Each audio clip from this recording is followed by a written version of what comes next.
Welcome, welcome, welcome.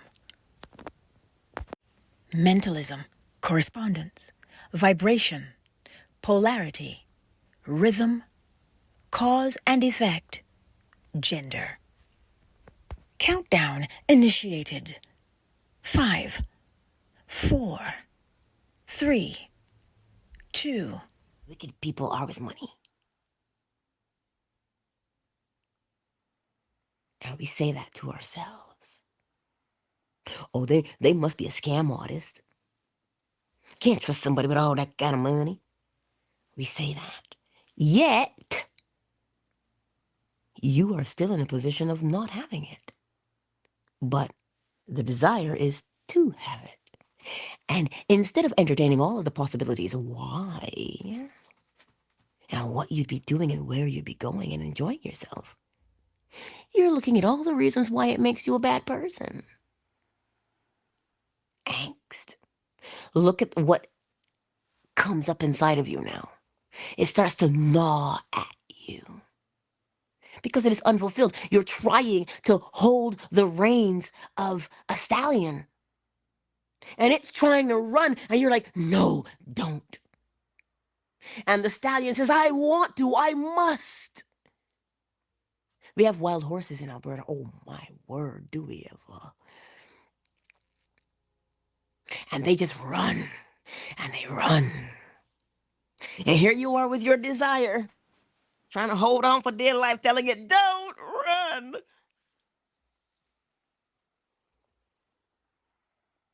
All the while wanting it to run.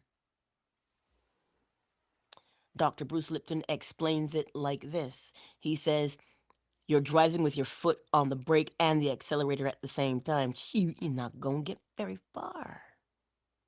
Not only will you not get very far, but you will burn the engine out. Because it's trying to go, and you're telling it to go, but you're stopping it at the same time. Like, that's what we do. That's what creates misery. The desire is natural. Neville Goddard said the same thing that Buddha said, but he said it differently. He said the same thing, but differently.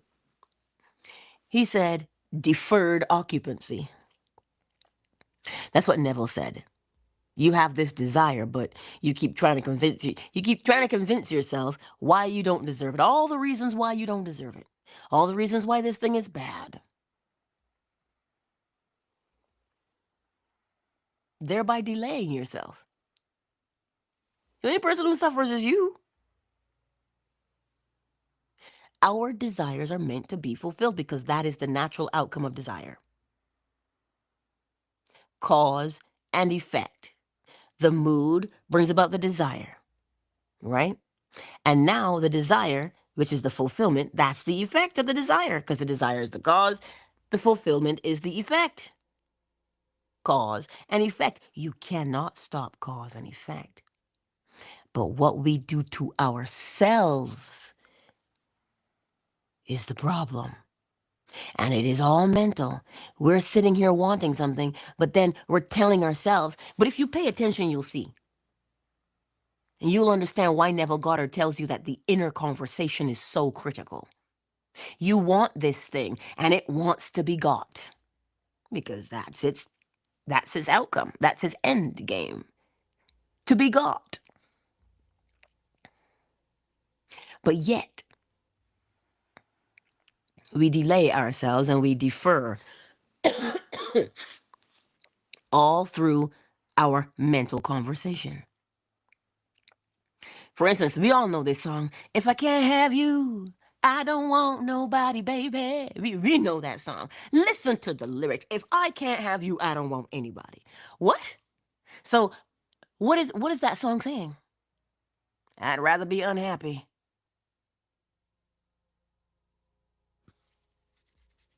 Because happiness hinges on you. What kind of drivel is that? But you know us, we do love a good a good sad love song. Just another sad love song rocking my brain like crazy. Sorry, Tony. But we still want love. Do we not? Then Buckwheat say, looking for love in all the wrong places. You're not looking for love in the wrong place. Your desire stems from the mood. So the places that you are looking in are a direct reflection of what that inner mood is, what that inner conversation is. Man, you can't trust these men out here. These men will suck the life out of you. This is what you hear. You can't turn on any channel and not hear something like that. These hoes ain't loyal. Oh, she's for the streets. Sir, how could you know she's for the streets if you aren't in the streets? I mean, as within, so without. It's not a judgment. It's an observation. All the while, he still wants a companion. All the while, she wants a companion. It's quite like that phrase, soft girl era, soft life. Right? Everybody's running around saying that, but they don't understand what it means. They think it means they ring a little bell and somebody comes, or if you've ever seen Faulty Towers, John Cleese yells, Manuel! And Manuel comes, yes! He comes to do whatever you summoned him to do. They think that's a soft life. A soft life is the deliberate fulfillment of your desires. You see, what we've conditioned ourselves to do is look towards someone else to fulfill us.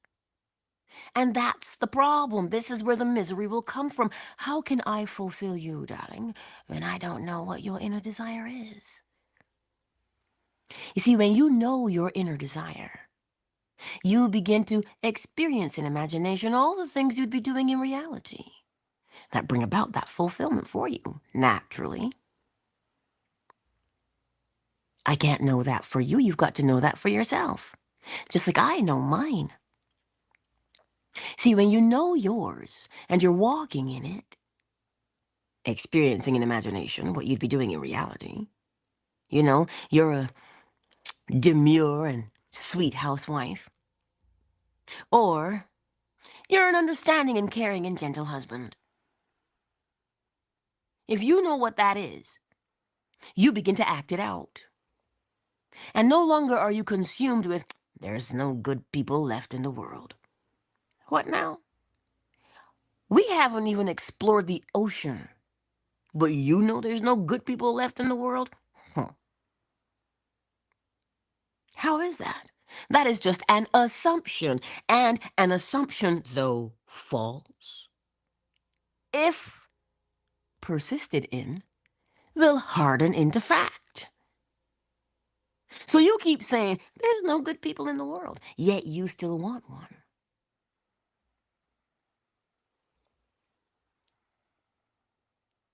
So turn your thoughts, turn your inner conversations to match the mood. And here's the thing, you don't have to forcefully do it because they will naturally follow the mood. So if the mood is desperation, well, we all know how that works. Desperate times call for peaceful measures. No, it doesn't. You know how on Sesame Street when they say whatever they're saying and all the kids go, no, that's not it. See, desperate times call for peaceful measures. You're like, no. Well, desperate times call for happy measures. No. And then they say, desperate times calls for desperate measures. That is the principle of correspondence. As within, so without. You can't be walking in desperation and experience peace. So this is why Buddha said what Buddha said.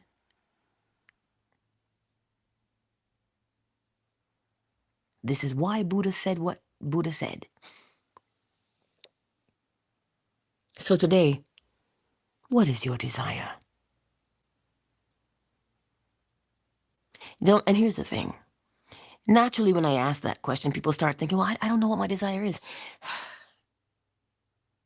The desire is so natural. It comes from your mood. So you go back into the recesses of your mind. Yeah, but I'm ashamed of my desire. What now? Well, I want to be an artist, but I heard most artists are starving. Like Marvin. That's what we hear. Most artists are starving. Well, I don't want to be a starving artist. Nobody asked you if you wanted to be a starving artist. That was not the question. The question is, do you have the desire to be an artist? Well, then, what would you be doing if you were that artist that you wanted to be?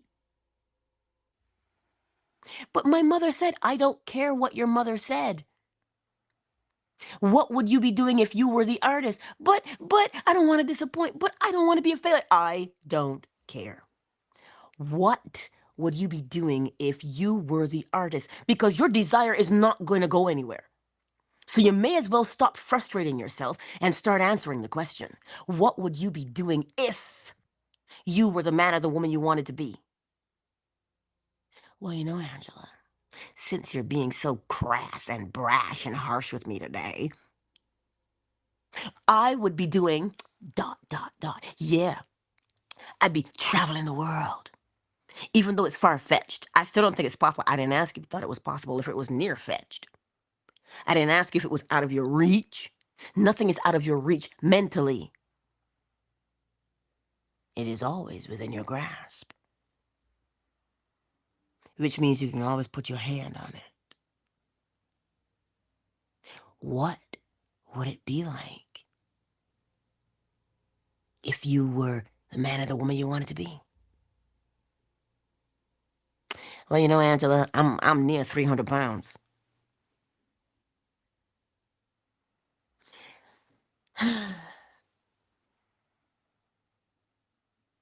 What would you do if you were healthy in your body?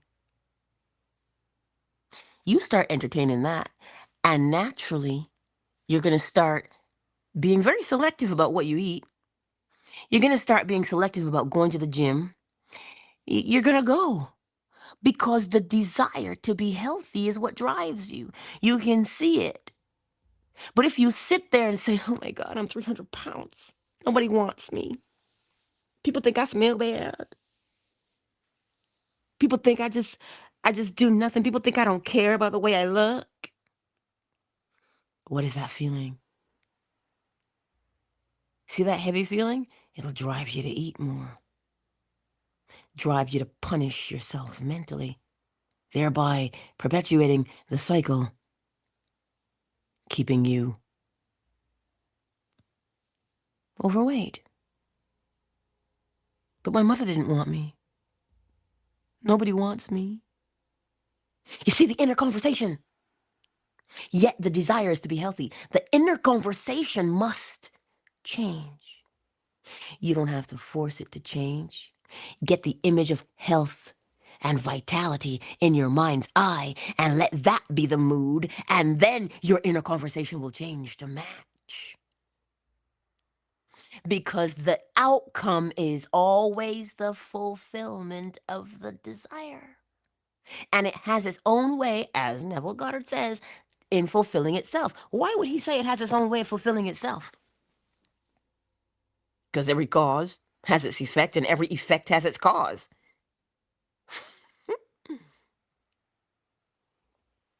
If you don't know the cause, but you know the effect or the outcome or the desire, the way you want it fulfilled, if you know that, you'll bring about the cause.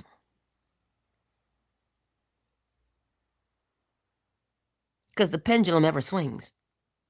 Every cause has its effect, and every effect has its cause.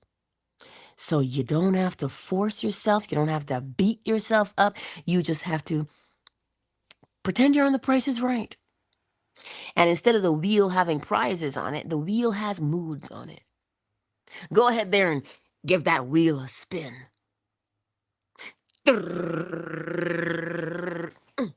Happiness. You landed on the mood of happiness. And from that mood of happiness, something emerges that matches happiness. But the mood, you see, the happiness, right? You said what your definition of happiness is. You said, what would I be doing if I were happy? You're not looking out into the world and saying, well, George Clooney said, this is what happiness looks like. Salma Hayek says, this is what happiness looks like. Who said what happiness looks like? You said what happiness looks like to you. What is your version of happiness? Listen to me. My mother sent me this picture. She sent me this picture. It was a bowl of mangoes and akis. If you're Jamaican or from the other islands, guinep is what y'all call it. But for us in Barbados, it's akis. Let me tell you something. I could smell the mangoes through the screen. I'd never seen such beautiful colors. Like a sunset. Yellows and deep oranges. My mother is so happy when she bites into those. Because that is the life, babe. Did she have to go buy them? Nah. My mother said, I just got the bucket. And I went out to the tree in the yard and I flipped that bucket over and I stood on the bucket. And I picked the mangoes that I could reach. She said, the Lord left me low-hanging branches that I could reach. So I don't have to pick up dirty mangoes off the ground. I don't know what was running on them. So here she was with her bucket, standing and just reaching. She didn't even really have to tiptoe. She just grabbed what was right there. Because that is her idea of happiness. She said, ooh, I'm going to go get a sea bath today. She's going to the beach. That is happiness. And do you know, the funny thing is, my mother's so beautiful. She really is, Don't get it twisted. I did not always see it that way. I didn't. But do you know that some people envy that? That simplicity? That's my mother's idea of happiness. That's what she loves. Quite frankly, that's what I love too. So when I go out and I pick Saskatoon berries, and I pick strawberries, who's happy? I am. You have to define what your idea of happiness is, so that when you say, I am happy, you can see the evidence of your happiness, as opposed to trying to fit into someone else's. This is why scripture says, thou shalt not covet. Because being covetous, if that's the right way of saying it, creates misery. When you covet, you have a hole inside of you that says, I want that. And you have it. I will take it. I want that. I always used to read that scripture, thou shalt not covet your neighbor's or your neighbor's wife or your neighbor's wife's ass. Because he's got a donkey, right? So don't covet his wife and don't covet his donkey either. But I always read it, don't covet your neighbor's wife's ass. But I digress. I told you, I cracked me up. I don't care if you think it's funny or not. I think it's funny because that's how I remember it. So when you covet, you create longing. And when you create longing that you think you cannot fulfill, because they have it, how are you going to get it? They have more money than you. So how are you going to get it if you don't have as much as them? So now you see what you've created inside yourself. This is why you don't covet. Because of what it does to you. Not because it makes you a bad person, not because it makes you a sinner. No, because it creates this unfulfillment inside of you that eats you up. That's why you don't covet. But if you look at that situation, you say, I would like something like that, something beautiful like that. What would it be like? Would I be talking to my neighbor and we'd be comparing notes and saying, oh my God, I know, right? Isn't it lovely? Or in the words of Neville Goddard, isn't it wonderful? That's what you would say. So now you begin to experience in imagination what you would be doing in reality. How are you talking to yourself? Oh, you fell over. Oh, Lord. Oh, Lord. Oh, you okay? Take your time. Good job, baby. He's leaning on the door now. So, my baby, he's all right. He's all right. Clearly, he's all right. With them lungs, shoo. So today, I trust that it makes sense to you. Now, what Buddha says and what Buddha meant. How am I going to sit here and tell you what Buddha meant? Because of the principles. Because of the principles. Who's here? Oh, it's symmetric. Welcome to the space. A little bit says, hey, girl. It's good to see you. It always is. There's 2 people here on YouTube, but I don't know who they are because they didn't say hello to me in the chat. So I can't call your name. Maybe you want to remain anonymous. And that's cool too. How are you? It's good to have you in the space. Fan base who is kicking it with us today. Oracle Treehouse. Moon and Dolphin Duck. Ray Ray, my sweet Casey. Miss Deborah, I see you. Welcome to the space. Thank you for spending these 52 minutes with me. Leave it up to YouTube to tell you talk too much. Leave it up to YouTube.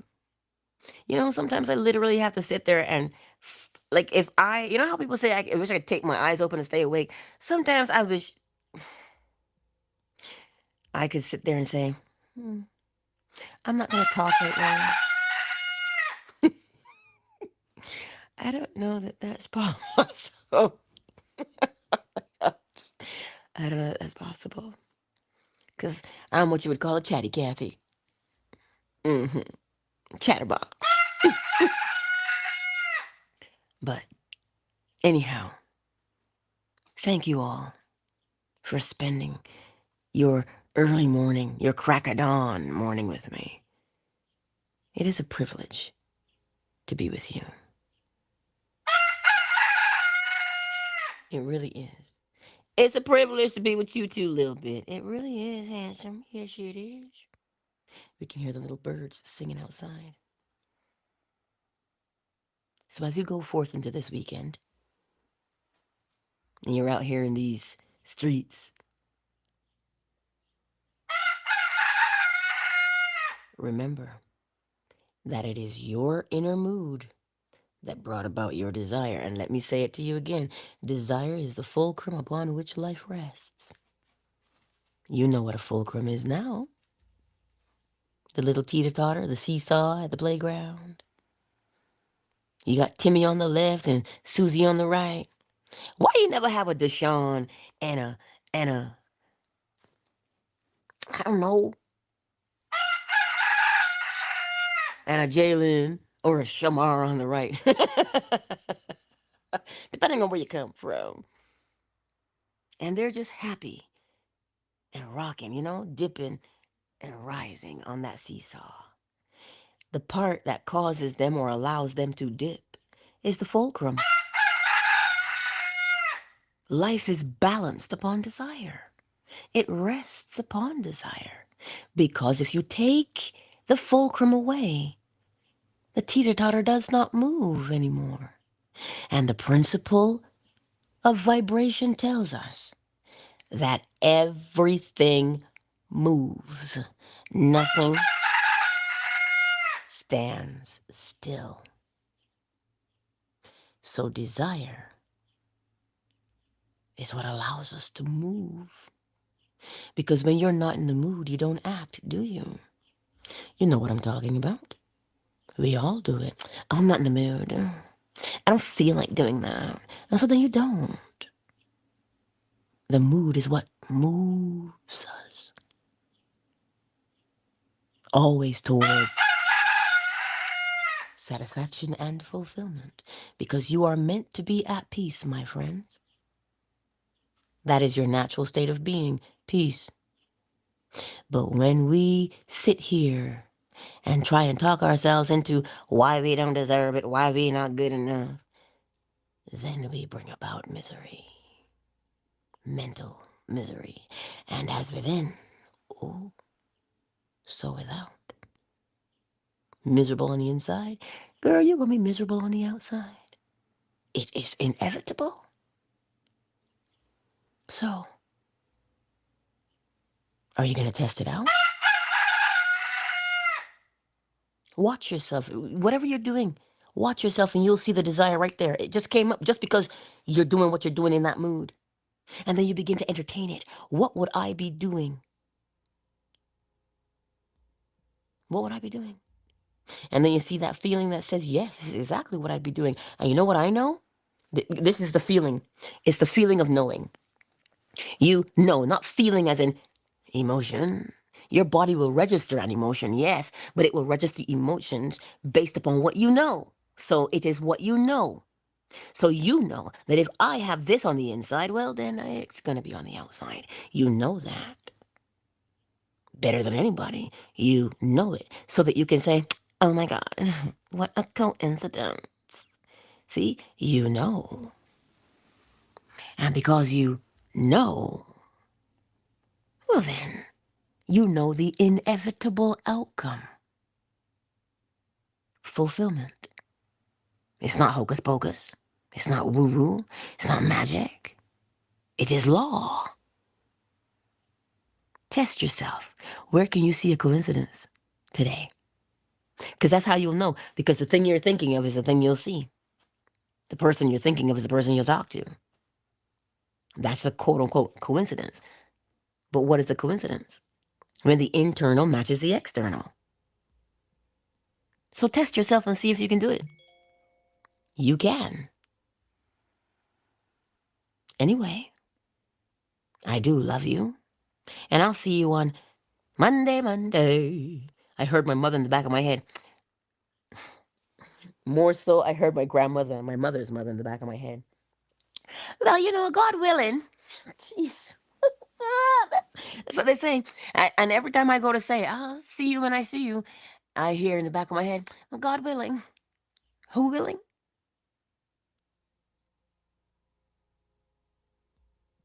Always fulfillment is the outcome. So I'll see you here Monday, 7 a.m. Eastern Standard Time. I don't know what we'll talk about yet, but we'll figure it out, won't we? Yes, we will. Countdown initiated. 5, 4, 3, 2, 1. Much love to you. I'm going to go fuss with my chickens now. Yes, I am. Hug and kiss them. Well, I got to catch lady first. I got to catch Chickaletta first. A little bit, I just snatch him. I snatch him and smother him with kisses. Hugs and kisses. So, I love you.